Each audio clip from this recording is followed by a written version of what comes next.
Buhayin mo muna to. Ayan, sige. Sige, may maluwang.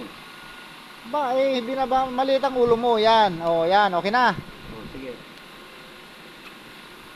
Maliit yata ang ulo mo, ah. O, malayo. Taas mo. Malayo ko yan. Bababa mo dyan. Ayun. Ayan, yan. Bakit sinentro mo sa butas? Ha? Hindi na nakukuha ng butas yun. Hindi na nakalagay.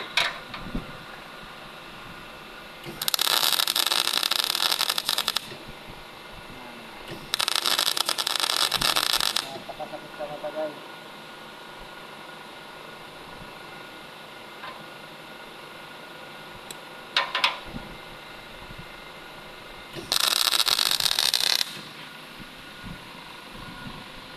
Ito naman guys, isa pa rin ginagawa.